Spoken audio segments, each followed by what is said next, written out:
Welcome to 12 TV. ముందుగా headlines చూద్దాం. తాడేపల్లిలోని పార్టీ కేంద్ర కార్యాలయంలో మేనిఫెస్టోను విడుదల చేసిన జగన్ వైసీపీ మేనిఫెస్టోలోని 9 ప్రధాన హామీల విషయంలో చంద్రబాబుతో పోటీ పడలేకపోయామని వెల్లడి.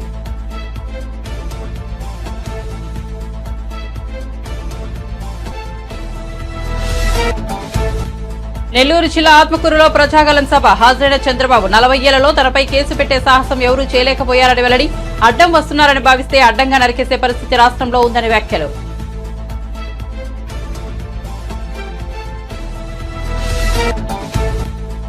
అరకులో కాంగ్రెస్ న్యాయయాత్ర ఆదివాసీల కోసం వైఎస్ఆర్ ఎన్నో పనులు చేశారన్న షర్మిల. ఇప్పుడు వారిని పట్టించుకునేవారే లేరని ఆరోపణ. రోజా మాత్రం జబర్దస్త్గా ఉన్నారని వ్యంగ్యం.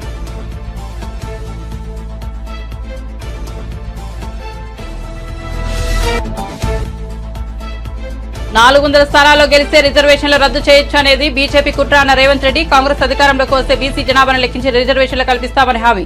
దేశాన్ని రిజర్వేషన్ రహిత హిందూ దేశంగా మార్చాలన్నది బీజేపీ కుట్ర అన్న రేవంత్ రెడ్డి. ఇక వార్త వివరాల్లోకి వెళ్తే ఎన్నికల్లో లబ్ధి పొందేందుకు ఓట్ల కోసం అసాధ్యమైన హామీలను ఇవ్వడం తనకు చేత కాదని, ఈ విషయంలో చంద్రబాబుతో పోటీ పడలేనని ఏపీ ముఖ్యమంత్రి జగన్ పేర్కొన్నారు. సాధ్యమయ్యే చేయగలిగే హామీలను ఇచ్చారని వివరించారు. ఈ మేరకు శనివారం వైసీపీ మేనిఫెస్టో విడుదల చేస్తూ జగన్ మాట్లాడారు. మేనిఫెస్టో అంటే ఓ పవిత్ర గ్రంథం, ఓ బైబిల్, ఓ ఖురాన్, ఓ భగవద్గీత అని సీఎం చెప్పారు. ఎన్నికల సందర్భంగా పార్టీలు ప్రకటించే మేనిఫెస్టోలకు నిజమైన విలువ, గౌరవం కేవలం తన హయాంలో మాత్రమే దక్కాయని జగన్ వివరించారు. 2014లో వైసీపీ అధికారంలోకి రాకపోవడానికి పార్టీ మేనిఫెస్టో కూడా ఓ కారణమని చెప్పారు. చంద్రబాబులా తాను అసాధ్యమైన హామీలను ఇవ్వలేకపోయారని, అదే తన ఓటమికి కారణమైందని వివరించారు. అయితే అందుకు తాను బాధపడలేదని చెప్పారు.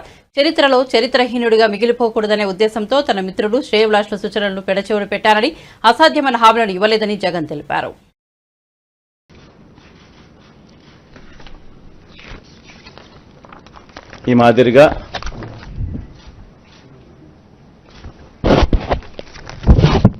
ఈ మాదిరిగా మన మేనిఫెస్టో ముఖ్యమైన అంశాలు అదే కాపీ కొంచెం పెద్ద ఆల్ఫబెట్స్ లో ఉంటుందని చెప్పి కొంచెం దీంట్లోకి పోతా. అదే కాపీనే, అది చిన్న సైజు అక్షరాలు, ఇది పెద్ద సైజు అక్షరాలు. గమనిస్తే మనం పెట్టిన నవరత్నాలకు మనకు సంబంధించిన గమనిస్తే విద్య ముఖ్యమైన అంశాలు ఇవి మాత్రం పైన చెప్తా. విద్య, అమ్మఒడి, ట్యాబులు, విద్యా కానుక, గోరుముద్ద, ఇంగ్లీష్ మీడియం, డిజిటల్ బోధన. వైద్యం, విస్తరించిన ఆరోగ్యశ్రీ ఇంకా విస్తరణ, ఆరోగ్య ఆసరా, విలేజ్ క్లినిక్లు, ఫ్యామిలీ డాక్టరు, 17 కొత్త మెడికల్ కాలేజీలు, జగనన్న ఆరోగ్య సురక్ష.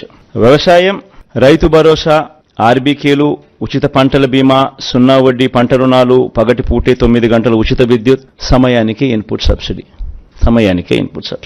ఉన్నత విద్య, జగనన్న విద్యా దీవెన, పూర్తి fee reimbursement, Jagananna Vasathi Deevena, job oriented గా కరికులంలో మార్పులు, నాడు నేడు స్కూళ్లు, నాడు నేడు హాస్పిటల్స్, పేదలందరికీ ఇళ్లు, అక్క చెల్లెమ్మల పేరిట పేదలకు ఇంటి స్థలాలు, ఇల్లు, మహిళా సాధికారత, చేయూత, కాపు నేస్తం, ఈబీసీ నేస్తం, 0 వడ్డీ, సామాజిక భద్రత, పెన్షన్ కానుక 2 విడతల్లో 3,500కు పెంపు, ఎప్పటిలాగే ఇంటి వద్దే వాలంటీర్ల ద్వారా పెన్షన్ల పంపిణీ, అభివృద్ధి, మౌలిక వసతులు, సుపరిపాలన, నిర్మిస్తా ఉన్న 4 పోర్ట్లు ఫినిషింగ్, ఫిషింగ్ హార్బర్లు ఫినిషింగ్, ఎయిర్పోర్ట్లు వాటి విస్తరణ ఫినిషింగ్, ఇండస్ట్రియల్ కారిడార్లు ఫినిషింగ్, ఇండస్ట్రియల్ నోడ్స్ ఫినిషింగ్, ప్రాధాన్యత క్రమంలో జలయజ్ఞం ఫినిషింగ్, గ్రామ వార్డు సచివాలయాలు, వాలంటీర్లు. ఒక మేనిఫెస్టోను ఒక బైబిల్ గా, ఇది 2019 మన మేనిఫెస్టో.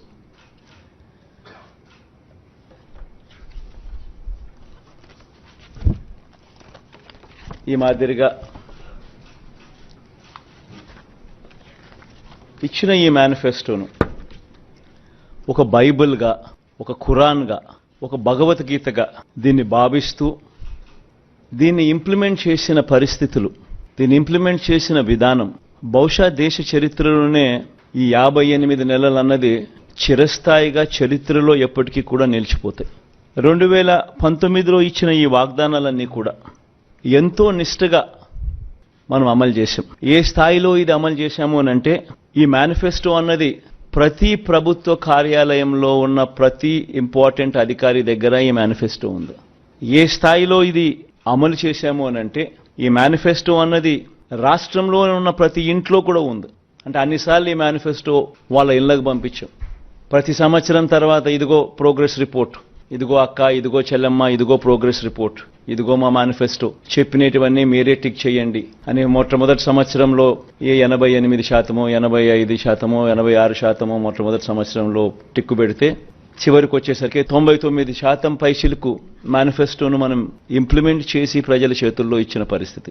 ఇలా ఈ మేనిఫెస్టోను ప్రతి ఇంట్లో కూడా చేర్చిన పరిస్థితులు ఎప్పుడైనా ఉన్నాయా, ఏదైనా ప్రభుత్వం చేసింది అని అంటే అది కూడా ఈ 58 నెలల కాలంలోనే జరిగిందని కూడా చెప్పడానికి గర్వపడతా ఉన్నా. టీడీపీ అధినేత చంద్రబాబు నెల్లూరు జిల్లా ఆత్మకూరులో నిర్వహించిన ప్రజాగలం సభలో సీఎం జగన్పై ధ్వజమెత్తారు. 40 ఏళ్లలో తనపై కేసు పెట్టే సాహసం ఎవరూ చేయలేకపోయారని పేర్కొన్నారు. ఎవరైనా తమకు అడ్డం వస్తున్నారని భావిస్తే వారిని అడ్డంగా నరికేసే పరిస్థితి రాష్ట్రంలో కనిపిస్తోంది. ఇదేం రాజకీయమో తనకు అర్థం కావడం లేదని పేర్కొన్నారు. జరిగితే ప్రతి ఎకరాకు నీళ్లు వస్తాయి. ఇంకో పక్క నేను ముందే చెప్పా, ఇక్కడుండే వ్యక్తులు మీరు చూశారు, ఏ వ్యక్తికి ఓటేస్తే న్యాయం జరుగుతుందో మిమ్మల్ని ఆలోచించమని చెప్పాను.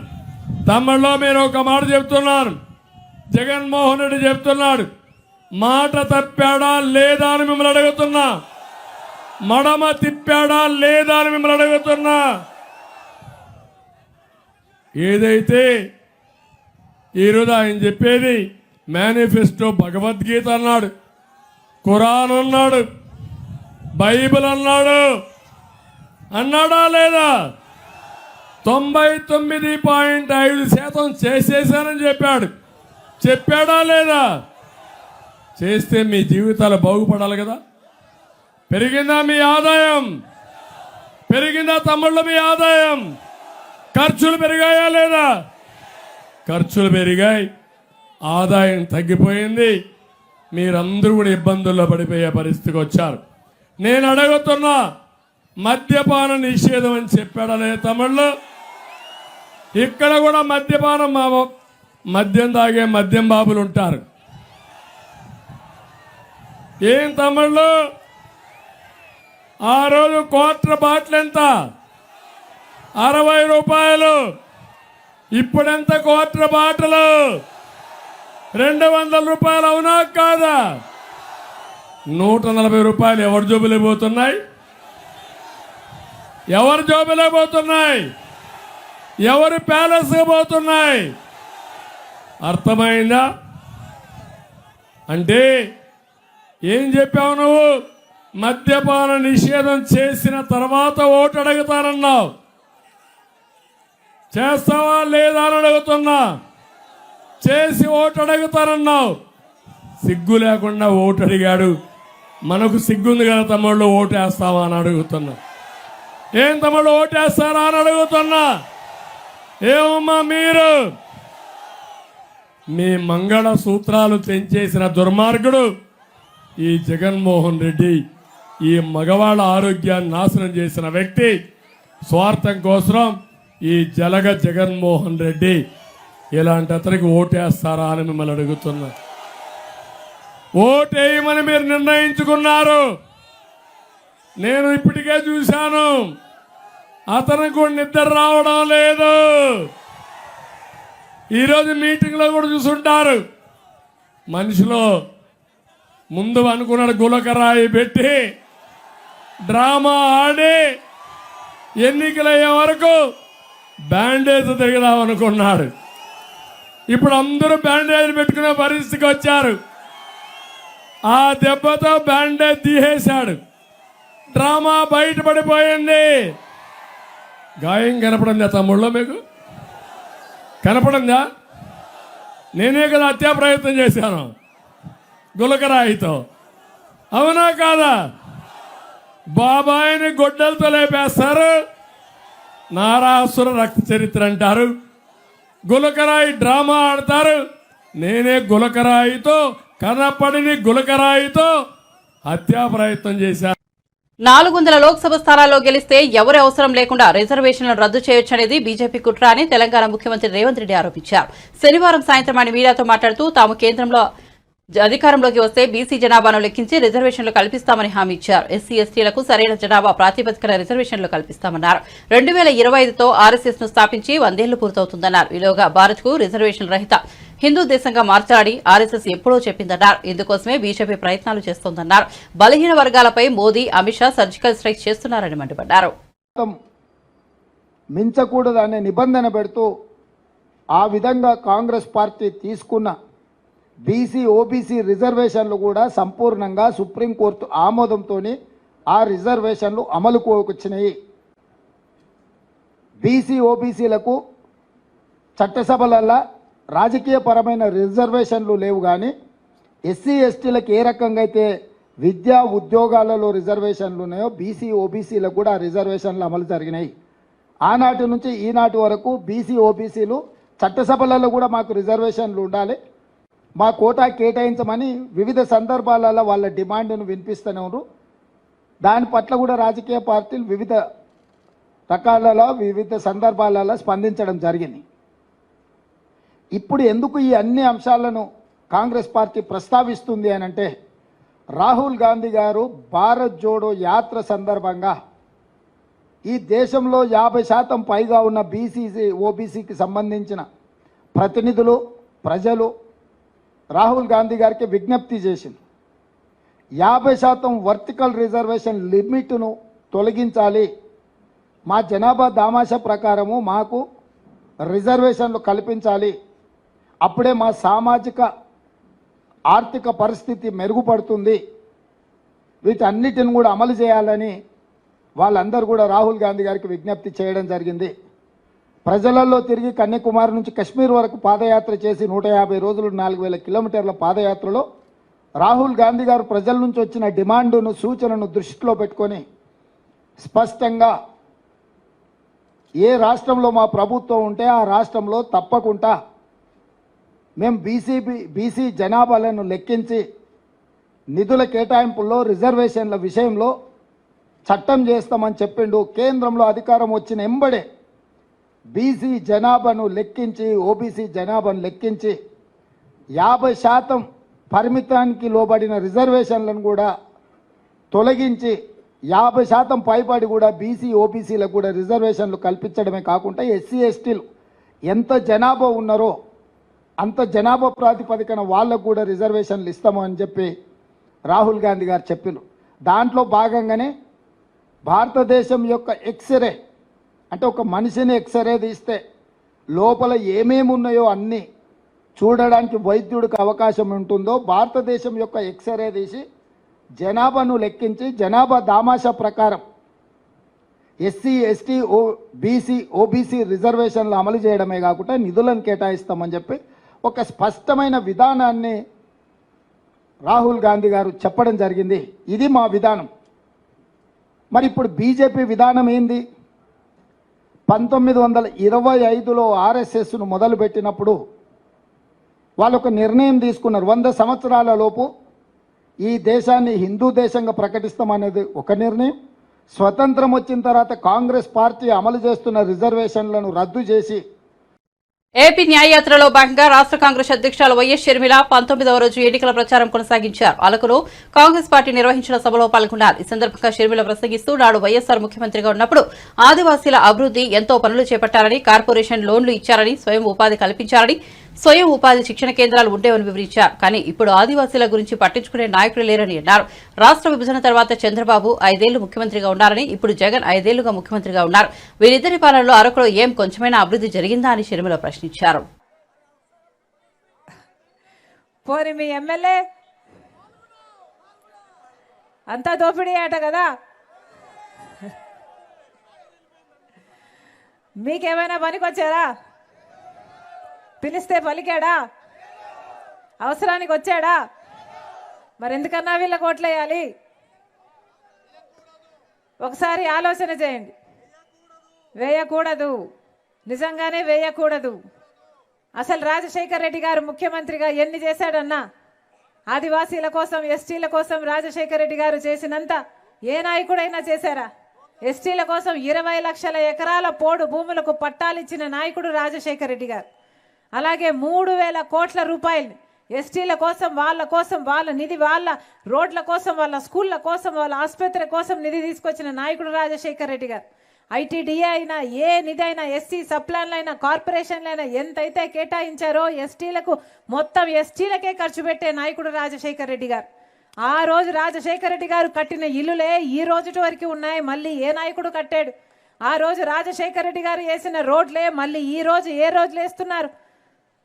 ఎన్ని గూడాలకి ఇంతవరకు కూడా రోడ్లు లేవు అని ఇంతమంది అడుగుతున్నా కూడా ఇప్పుడున్న ప్రభుత్వాలు ఎవరినైనా పట్టించుకుంటున్నాయా? బిడ్డలకు ఉద్యోగాలు లేవు అని ఎంతగా అడుగుతున్నా ఒక్క ప్రభుత్వమైనా ముందుకొచ్చి మేమున్నాము మేము చేస్తాము అన్నట్లుగా ఒక్కరన్నా వ్యవహరిస్తున్నారా? అదే రాజశేఖర రెడ్డి గారు ఉన్నప్పుడు లోన్లు ఇచ్చారు, కార్పొరేషన్ల లోన్లు ఇచ్చారు, స్వయం ఉపాధి కల్పించారు, సెల్ఫ్ ట్రైనింగ్ ఇన్స్టిట్యూట్లు ఉండే, ఎన్ని చేశారు రాజశేఖర రెడ్డి గారు. అలాంటిది ఇప్పుడు ఆదివాసీల గురించి ఎవరైనా పట్టించుకునే నాయకుడు ఉన్నాడా? 5 సంవత్సరాలు చంద్రబాబు గారు ముందు ముఖ్యమంత్రిగా ఉన్నారు, ఇప్పుడు 5 సంవత్సరాలు జగన్మోహన్ రెడ్డి గారు ముఖ్యమంత్రిగా ఉన్నారు.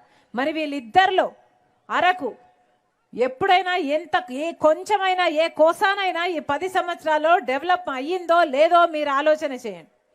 జగన్మోహన్ రెడ్డి గారు అయితే 600 కోట్లు ఇస్తానన్నారట కదా, టూరిజం డెవలప్మెంట్ చేస్తానన్నారట కదా, ఇచ్చారా అన్నా? వచ్చిందా? 600 కోట్లంట, 1 కోటైనా వచ్చిందా? టూరిజం డెవలప్మెంట్ మినిస్టర్ ఎవరు? రోజా అట కదా, జబర్దస్త్ రోజా. ఆమెమో జబర్దస్త్గా ఉండాలి, అరకు ఏమైపోయినా పర్వాలేదు, ఒక్కసారి కూడా రాలేదట కదా, 1 రూపాయి ఇచ్చింది లేదట. మరి ఎందుకైనా వీళ్ళకి ఓట్లు వేయాలి? ఆలోచన చేయండి. ఎవరు ఆలోచించారు? మీ ప్రజల గురించి, మీ అవసరాల గురించి. ఇక్కడ టూరిజం డెవలప్ అయ్యి ఉంటే ఎంత అభివృద్ధి జరిగి ఉండేది, ఎన్ని ఉద్యోగాలు వచ్చిండేవి బిడ్డలకు. 600 కోట్లు ఇస్తామని చెప్పిన వాళ్ళు కనీసం 60 కోట్లు కాదు, 6 కోట్లు కాదు, 1 కోటి కూడా ఇవ్వకపోతే మరి మీ పట్ల వాళ్ళకి చిత్తశుద్ధి ఉన్నట్టా లేదా? మీరు ఒక్కసారి ఆలోచన చేయండి. ఏం చెప్పింది బీజేపీ పార్టీ? అయితే ట్రైబల్ యూనివర్సిటీ ఇస్తామన్నారు, వచ్చిందా? ఇక్కడ మెడికల్ కాలేజ్ రావాల్సి వచ్చింది, వచ్చిందా? ఇంజనీరింగ్ కాలేజ్ అన్నారు, అదైనా వచ్చిందా? ఏ ఒక్కటి రాలేదు. అటు టూరిజం లేదు, అటు డెవలప్మెంట్ లేదు. మరి ప్రజలు ఎట్లా బతకాలి? యథేచ్ఛగా మైను మాత్రం దోపిడీ చేసుకుంటున్నారు, యథేచ్ఛగా. వైసీపీ ఎన్నికల మేనిఫెస్టోను ఆ పార్టీ అధినేత సీఎం జగన్ విడుదల చేసిన సంగతి తెలిసిందే. నేపథ్యంలో పార్టీ ప్రధాన కార్యాలయంలో వైసీపీ ఎమ్మెల్యే మాజీ మంత్రి పేర్ని మాట్లాడుతూ 2014లో మేనిఫెస్టో పేరుతో టీడీపీ అధినేత చంద్రబాబు ప్రజలను మోసం చేశారని విమర్శించారు. 2019లో అధికారంలోకి వచ్చిన జగన్ మేనిఫెస్టోలో చెప్పిన హామీలన్నింటినీ అమలు చేసి చూపించారని అన్నారు. కరోనా సంక్షోభ సమయంలో కూడా హామీల అమలును కొనసాగించారని కొనియాడారు. చెప్పని కూడా జగన్మోహన్ రెడ్డి గారు ఈరోజు తన మేనిఫెస్టోలో చెప్పడం జరిగింది. ఇది ఆకర్షణీయంగా దొంగ మాటలు లేనటువంటి నిజాయితీతో కూడినటువంటి ఒక నమ్మకాన్ని నిలబెట్టుకున్నటువంటి జగన్మోహన్ రెడ్డి గారు చెప్పినటువంటి ఈ మేనిఫెస్టో ఖచ్చితంగా ప్రజలు అత్యంత విశ్వసనీయతని మారుపేరైనటువంటి జగన్మోహన్ రెడ్డి గారు చెప్పిన ప్రతి మాటని జనం నమ్ముతారు. నమ్మకానికి మారుపేరైనటువంటి జగన్మోహన్ రెడ్డి గారు ఇచ్చినటువంటి ఈ మాటని ప్రతి వైఎస్ఆర్ కాంగ్రెస్ పార్టీ, ప్రతి గృహసారథి, ప్రతి కార్యకర్త దీన్ని ప్రజల్లోకి చేరవేయండి, ప్రజలకు చేరవేయండి. ఆల్రెడీ ఇప్పటికే మాట చెప్తే నిలబడతాడు. మా నమ్మకం జగన్, చెప్పాడంటే చేస్తాడంటే అనేటువంటి మాటలు మనం జగన్ గురించి మారుపేరుగా మాట్లాడుకుంటున్నాం. కాబట్టి ఖచ్చితంగా 2024 జూన్ మాసంలో జగన్మోహన్ రెడ్డి గారు ప్రమాణ స్వీకారం చేసి మళ్ళీ ఈ మేనిఫెస్టోని అమలు చేసి తీరుతాడని చెప్పని కూడా మీ అందరికీ విజ్ఞప్తి చేస్తూ సెలవు. సార్, కొత్తవి చెప్పి మోసం చేసే కంటే కొత్త హామీలని చెప్పి మోసం చేయడానికి జగన్ నిజాయితీ చూడండి. మీకు ఇదే మనం జగన్మోహన్ రెడ్డి గారిలో చూడాల్సింది. ఎన్నికలకు వెళ్తూ కూడా నేను మోసం చేయను, నేను ఏదైతే అమలు చేయగలనో అదే. రేపొద్దున చంద్రబాబు లాగా అవసరం తీరిన తర్వాత మోసం చేసేయచ్చు, అధికారం వచ్చిన తర్వాత ఎవడు ఎదురు చెప్పలేడు, 5 ఏళ్ళు అధికారాన్ని అనుభవించేయచ్చు, మళ్ళీ బాగా సంపాదించుకోవచ్చు అనేటువంటి తప్పుడు ఆలోచన లేనటువంటి 5 పదుల కుర్రాడు జగన్మోహన్ రెడ్డి. నమ్మకం కోసం బతుకుతున్నాడు, నిజాయితీగా బతుకుతున్నాడు. ఈ రాష్ట్ర ప్రజలకి నయా పైసా లంచం లేకుండా, రికమెండేషన్ లేకుండా అర్హత ఆధారంగా పెన్షన్ పథకాలు పంచిపెట్టేటువంటి కార్యక్రమాన్ని నాయకత్వాన్ని వహిస్తున్నాడు. మరి దమ్ముగా చెప్తున్నాడు. ఎంత ఆత్మవిశ్వాసం కావాలి ఈ రకమైనటువంటి ఎన్నికల ముందు, నేను ఇది మాత్రమే అమలు చేయగలను, ఇంతకు మించి చేయటం ఎవడి వల్ల కాదు, ఎవడన్నా చెప్తే ఆడు మోసగాడే అనేది ఇంత దమ్ముగా చెప్పగలిగేటువంటి రాజకీయ నాయకుడు ఎవడున్నాడు? ఈ రకంగా నిజాయితీగా, నికాల్సుగా, ధైర్యంగా, ఆత్మస్థైర్యంతో, గుండెల నిండా నిజాయితీ అనేటువంటి గాలి నింపుకుని ఇవాళ మాట్లాడుతున్నాడు ఆయన. కాబట్టి ఇందులో ప్రజలకి జగన్ మీద నమ్మకం ఉంది, జగన్కి జనం మీద నమ్మకం ఉంది. ఖచ్చితంగా నిజాయితీతో కూడినటువంటి ఈ మేనిఫెస్టో ప్రజలు విశ్వసిస్తారు. ఖచ్చితంగా జగన్కి మళ్ళీ అండగా ఉంటారు. మేమంతా సిద్ధం బస్ యాత్రలో ఆటో డ్రైవర్లు, డిపో డ్రైవర్లు ముఖ్యమంత్రి జగన్ గారికి కష్టాలు చెప్పుకున్నారు. ఈరోజు వాళ్ళ విషయం కూడా మేనిఫెస్టోలో పెట్టారు. ప్రమాద బీమా కావచ్చు, వెహికల్ కొనుక్కుంటే ఇంట్రెస్ట్ కావచ్చు. ఎలా చూస్తారు సార్? అంటే జగన్ అంటే పేదవాడి పట్ల సానుకూల దృక్పథం ఉన్నటువంటి రాజకీయ నాయకుడు అంటే అధికారం కోసం వెంపర్లాడేటువంటి రాజకీయ నాయకుడు. కోమిరెడ్డి వెంకటరెడ్డి వద్ద 22 మంది బీఆర్ఎస్ ఎమ్మెల్యేలు ఉన్నారని, తనకు ఫోన్ వచ్చిందని, వారంతా కాంగ్రెస్ పార్టీలో చేరేందుకు సిద్ధమని తనకు చెప్పారని, కానీ నేను మాత్రం ఆయన మాటలు నమ్మలేదని హుజూరాబాద్ బీఆర్ఎస్ ఎమ్మెల్యే పాడి కౌశిక్ రెడ్డి అన్నారు. తాము కేసీఆర్ సైనికులుగా పనిచేస్తామన్నారు. కోమిరెడ్డిని మెంటల్ ఆసుపత్రిలో చేర్పించాలని ఎద్దేవా చేశారు. శనివారం ఆయన మీడియాతో మాట్లాడుతూ హవాలా దందా కోమిరెడ్డికే సాధ్యమని విమర్శించారు. హరీష్ రావు గారిని విమర్శించిన తీరు చూస్తే చాలా బాధ అనిపించి ఇలా కంపల్సరీ ప్రెస్ మీట్ పెట్టాలన్న ఒక ఉద్దేశంతో ఇలా హుజరాబాద్ లో ఉన్నప్పటికీ 2-3 ప్రోగ్రాంలు క్యాన్సిల్ చేసుకుని ఇలా కరీంనగర్కి వచ్చి హెడ్ క్వార్టర్ లో ప్రెస్ మీట్ పెట్టడం జరుగుతూ ఉన్నది. కోమటిరెడ్డి వెంకటరెడ్డి గారికి మంత్రి కాగానే గంట గౌరవం బాగా పెరిగింది. ఆయన మంత్రిలాగా మాట్లాడతలేడు, ఒక మూర్ఖుల్లాగా మాట్లాడుతూ ఉన్నాడు. నిన్న హరీష్ రావు గారిని విమర్శించిన తీరు చూస్తుంటే ఆయన మానసిక పరిస్థితి బాగలేదనిపిస్తా ఉంది. 4-5 పెగ్గులు దాగి మందు దాగి నిన్న ప్రెస్ మీట్ పెట్టి హరీష్ రావు గారిని తిడుతా ఉన్నారు. ఇలా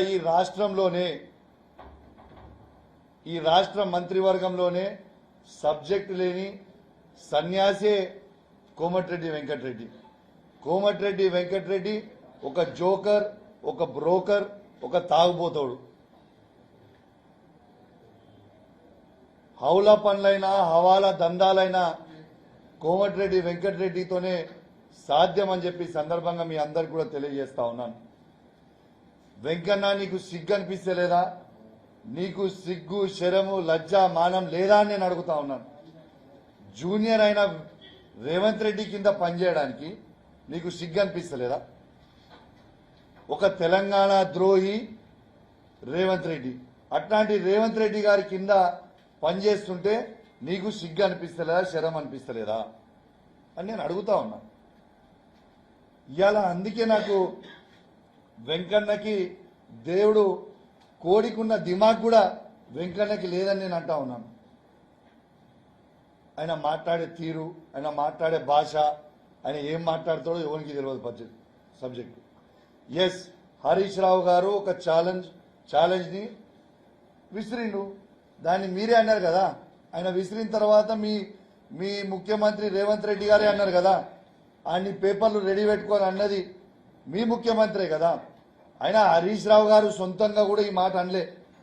హరీష్ రావు గారు ఒక మీటింగ్లో పోతే రైతులు, మహిళలు, యువకులు వచ్చి హరీష్ అన్న, రేవంత్ రెడ్డి గారు ఆగస్టు 15కి నేను రైతు రుణమాఫీ చేస్తా అంటుండు కదా, ఆ ఆగస్టు 15కి రైతు రుణమాఫీ చేస్తా అంటుండు కదా, నువ్వు ఈ సవాల్ విసిరి నువ్వు రాజీనామా చేయి మా కోసం. నువ్వు 5 ఏళ్లు నీకు పవర్ లేకున్నా మంచిదే, నువ్వు ఒక్కసారి మాకు రాజీనామా చేయి, ఆయనను కూడా రాజీనామా చేయమందాం. ఈ సవాల్ని స్వీకరిస్తే దీంతోనన్నా మాకు నమ్మకం వస్తుంది ఒక్కసారి అని ప్రజలు అడిగినండి హరీష్ రావు గారిని. ప్రజలు అడిగితే హరీష్ రావు గారు వాళ్ళ ప్రజల కోసం ఈ 5 సంవత్సరాలు. ఏపీలో త్వరలో జరగనున్న సార్వత్రిక ఎన్నికల్లో పోలింగ్ శాతాన్ని 82కు పైగా పెంచడమే లక్ష్యంగా ఈసీ చర్యలు చేపడుతున్నట్లు రాష్ట్ర ఎన్నికల ప్రధాన అధికారి ముఖేష్ కుమార్ మీనా తెలిపారు. గుంటూరులోని ఎన్టీఆర్ మున్సిపల్ స్టేడియంలో నిర్వహించిన లెట్స్ ఓట్ 3K నడక కార్యక్రమానికి ఆయన ముఖ్య అతిథిగా హాజరయ్యారు. పలు కళాశాలలకు చెందిన యువత, అధికారులు ఈ కార్యక్రమంలో పాల్గొన్నారు. యువత ఓటు హక్కు వినియోగించుకోవాలని సూచించారు. చేసిన తర్వాత డ్రాఫ్ట్ లిస్ట్ ఇష్యూ చేసిన తర్వాత చాలా తక్కువ మంది ఉన్నారు. అప్పుడు ఓన్లీ 2.5 లక్షల మంది. తర్వాత డిస్ట్రిక్ట్ అడ్మినిస్ట్రేషన్ ప్రయత్నం వల్ల, తర్వాత ఈ లెట్స్ ఓట్ లాంటి ఆర్గనైజేషన్ ప్రయత్నం వల్ల ఈరోజు 10 లక్షల పైన వెళ్ళింది. సో చాలా మంచి ఫిగర్, చాలా హెల్దీ ఫిగర్ ఇప్పుడు మనకు ఉన్నది. మొత్తం రాష్ట్రంలో ఇప్పుడు అరౌండ్ 4.13 lakh ఓటర్స్ ఉన్నారు. నెక్స్ట్ 2-3 డేస్లో ఆ లిస్ట్ కూడా అందరు క్యాండిడేట్స్ కూడా మేము ఇవ్వబోతున్నాము. నా నెక్స్ట్ రెస్పాన్సిబిలిటీ అంటే ఈ అందరూ న్యూ ఓటర్స్ తర్వాత మిగతా ఓటర్స్ కూడా ముందుకు వచ్చి ఆ రోజు 13th మేని పోలింగ్ డే రోజు ఓట్ వేయాలి. సో ఆ ప్రయత్నంకి భాగంగా ఈరోజు ఇక్కడ ర్యాలీ ఏర్పాటు చేయడం జరుగుతుంది. లాస్ట్ టైం మనకు 79% ఓటింగ్ ఉండేది. ఈసారి అట్లీస్ట్ 82 to 83% ఓటింగ్ శాతం పెంచడానికి అన్ని ప్రయత్నాలు మనం చేస్తున్నాము. ఓట్ చేయాలి. అర్బన్ ఏరియాస్లో మన రాష్ట్రంలో కూడా ఆల్దో మిగతా రాష్ట్రాల కంటే యావరేజ్ ఓటింగ్ పర్సెంటేజ్ చాలా ఎక్కువ ఉంది. యాజ్ ఐ సెడ్ 79% ఉంది. కానీ అర్బన్ ఏరియాస్లో ఇప్పుడు కూడా కొద్దిగా తక్కువనే ఉంది. సో సుమారుగా 18 సిటీస్లో మన అసెంబ్లీ కాన్స్టిట్యుయెన్సీస్లో ఇట్ ఈస్ బిలో 68% ఉంది. సో ఇది పెంచడానికి ఈసారి మనం స్పెషల్ ప్రయత్నం కింద అంటే అక్కడ ఎవరు ఓట్స్ చేయడం లేదు ఐడెంటిఫై చేయడం జరిగింది. దీని కింద స్టూడెంట్స్ వస్తారు, సెకండ్ ఇండస్ట్రీస్లో పనిచేసిన వాళ్ళు వర్కర్స్ ఉంటారు, కార్పొరేట్ సెక్టర్లో పనిచేసిన వాళ్ళ ఓటర్స్ ఉంటారు, తర్వాత మిడిల్ క్లాస్ అప్పర్ మిడిల్ క్లాస్లో మన ఈ సొసైటీస్లో ఉన్న వాళ్ళు ఉన్నారు. సో మన స్ట్రాటజీ కింద ఈ 4 కేటగిరీస్ని మనం టార్గెట్ చేయడం జరిగింది. People who are working in the industries మనం ఆల్రెడీ ఆ రోజు సెలవు డిక్లేర్ చేశాము. ఆ సెలవు కూడా we have declared without work they paid holiday కింద డిక్లేర్ చేయడం జరిగింది, పెయిడ్ వర్కింగ్ డే కింద డిక్లేర్ చేయడం జరిగింది. తర్వాత ఇండస్ట్రీస్ డిపార్ట్మెంట్ ద్వారా జిల్లా లెవెల్లో ఇండస్ట్రీస్ డిపార్ట్మెంట్ ద్వారా వాళ్ళతో కోఆర్డినేట్ చేసి 3 days ముందు పెట్టేసి కంపల్సరీగా వాళ్ళని ఈసారి యాజమాన్యంతో మాట్లాడి we'll try to influence them to send them to vote. తర్వాత ఏ రోజు ఏ ఇండస్ట్రీ ఆయన వాళ్ళని అలౌ చేయలేదు ఎక్సెప్ట్ ఎమర్జెన్సీ కేసెస్లో. We'll definitely take action against those people also. Corporate సెక్టర్లో కూడా మన జిల్లా లెవెల్లో నోడల్ అధికారి ద్వారా మేము టచ్లో వచ్చాము. అండ్ అట్ ద సేమ్ స్టూడెంట్స్కి మీరు ఇప్పుడు చూస్తున్నారు ఇట్లాంటి అటెంప్ట్స్ ద్వారా పెంచడానికి ప్రయత్నాలు ఉన్నాయి. సో డెఫినెట్లీ ఈ 20 కాన్స్టిట్యుయెన్సీస్ మనం ఐడెంటిఫై చేశాము. అక్కడ కూడా ఈసారి ఓటింగ్ శాతం పెంచి యావరేజ్ ఓటింగ్ శాతంని 83% వరకు తీసుకురావడానికి ప్రయత్నాలు చేస్తున్నాం. Thank you. ఇచ్చిన హామీలు నెరవేర్చకుండా పోలీసులను జగన్ మోసం చేశారని ప్రముఖ నటుడు జనసేన నేత నాగబాబు ఆరోపించారు. డిపార్ట్మెంట్లో నూతన నియామకాలు చేపట్టకపోవడంతో పోలీసులకు పరిభారం పెరుగుతోందని విమర్శించారు. సకాలంలో వారికి వేతనాలు సైతం చెల్లించడం లేదని మండిపడ్డారు. ఒకసారి వినండి. జీతాలు పెంచడంలో, సిపిఎస్ రద్దులో ఉద్యోగులందరినీ ఎలా మోసం చేశాడో పోలీసులను కూడా జగన్ అలాగే ముంచేశాడు. పోలీసు అన్నలు, నేను రాగానే మీ అందరికీ వారానికి ఒకరోజు సెలవు ఇచ్చేస్తాను అని తీయగా ఎన్నికలకు ముందు చెప్పాడు. మీ వీక్లీ ఆఫ్ ఫైల్ మీద సంతకం కూడా పెట్టేశానని కుర్చీలో కూర్చున్నాక చెప్పాడు. అసలు సెలవు ఇచ్చే ఉద్దేశం ఉంటేనే కదా వీక్లీ ఆఫ్ అమలు కాలేదు. సరికదా, టైము పాడు లేకుండా డ్యూటీలు వేసి పారేస్తున్నాడు. కారణం, పోలీస్ శాఖలో ఉన్న ఖాళీ భర్తీ చేసి కొత్తగా రిక్రూట్మెంట్ చేస్తే ఉన్న పోలీసులకి వారానికి ఒకరోజు సెలవు దొరికేది. ఈ పోలీస్ రిక్రూట్మెంట్ కూడా సక్రమంగా జరగలేదు. నోటిఫికేషన్ ఇస్తాడు, కోర్టులు కేసులు వేయిస్తాడు, రిక్రూట్మెంట్ అర్ధాంతరంగా ఆగిపోతుంది. 6,500 పోలీస్ పోస్టులు భర్తీ చేసి ఉంటే ఖచ్చితంగా పోలీసులకు సెలవు పెట్టుకునే వీలు సిక్కేది. ఈ మహానుభావుడు సరిగా రిక్రూట్మెంట్ చేస్తేనే కదా. స్టాఫ్ లేరు కాబట్టి డబుల్ డ్యూటీనో ట్రిపుల్ డ్యూటీనో చేసినా ఏం ఉపయోగం? కనీసం ప్రభుత్వం నుంచి రావాల్సిన జీతాలు టైంకు రావు. అతనికేంటి, గవర్నమెంట్ ఎంప్లాయీ 1వ తారీఖు వచ్చేసరికి జీతం వస్తుంది అని అనుకోవడానికి లేదు. ఈ వైసీపీ పాలన వచ్చాక జీతాలు రావు, డిఏ బకాయిలు ఇవ్వరు. 2018 నుంచి పెండింగ్లో ఉన్న డిఏలు పోలీసులకు ఇవ్వడం లేదు. ఒక్కో పోలీసుకి సీనియారిటీని బట్టి 2 లక్షల నుంచి 5 లక్షల వరకు డిఏ బకాయి పడ్డాడు ఈ దివాలా కోరు ముఖ్యమంత్రి. పోలీసులకి రౌండ్ ద క్లాక్ డ్యూటీ కాబట్టి వాళ్ళకు ఉన్న సెలవులను ప్రభుత్వానికి సరెండర్ చేస్తారు, వాటికి డబ్బులు ఇస్తారు. పోలీసులకు సెలవులు లేవు, వాటిని ప్రభుత్వానికి సరెండర్ చేసిన డబ్బులు ఇవ్వడం లేదు. డిఏలు టీఏలు సరెండర్ లీవులు ఎగ్గొట్టేస్తున్నాడు అని పోలీసులు బాధపడే లోపే వాళ్ళు దాచుకున్న జీపీఎఫ్ డబ్బులు కూడా దోచేశారు. ఎవరైనా సరే తమ సొమ్ములు పోతే పోలీసుల దగ్గరికి వెళ్తారు. పోలీసుల ఖాతాలో ఉన్న డబ్బులే దోచేస్తే వాళ్ళు ఎవరి దగ్గరికి వెళ్ళాలి? దోచిన వాడు ఎవరో తెలుసు కదా, మన శివశివాని స్కూల్లో 10th పేపర్లు కొట్టేసిన వాడే. అలవాట్లు ఎక్కడికి పోతాయి? పోలీస్ సోదరులు, మీరు మీ కుటుంబ సభ్యులు ఒక ఆలోచన చేయండి. జగన్ మీ శ్రమను దోచేస్తున్నాడు, ఆర్థికంగా నష్టపరిచాడు, మీ ఆరోగ్యాలు గొల్లైపోతున్నా చలించడు. పైగా మీతో తన రాజకీయ అవసరాలకు తగ్గట్టు పని చేయిస్తున్నాడు. పవన్ కళ్యాణ్ గారికి తెలుసు పోలీసులను వైసీపీ పావులుగా వాడుతుంది అని. రాబోయే కూటమి ప్రభుత్వంలో కాకి సోదరుల కష్టాలు తీర్చే బాధ్యతను తీసుకుంటాం. వారి శ్రమను దోచే పనులు చేయబోం. పోలీసులకు రావాల్సిన అలవెన్స్లు, సెలవులు వచ్చేలా చేస్తాం. తాడేపల్లిలోని పార్టీ కేంద్ర కార్యాలయంలో మేనిఫెస్టోను విడుదల చేసిన జగన్, వైసీపీ మేనిఫెస్టోలోని 9 ప్రధాన హామీల విషయంలో చంద్రబాబుతో పోటీ పడలేకపోయామని వెల్లడి.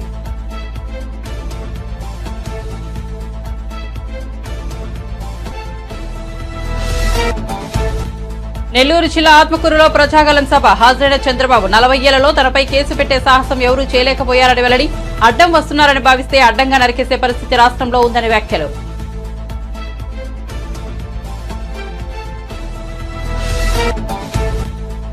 అరకులో కాంగ్రెస్ న్యాయయాత్ర ఆదివాసీల కోసం వైఎస్ఆర్ ఎన్నో పనులు చేశారన్న షర్మిల. ఇప్పుడు వారిని పట్టించుకునే వారే లేరని ఆరోపణ. రోజా మాత్రం జబర్దస్త్గా ఉన్నారని వ్యంగ్యం.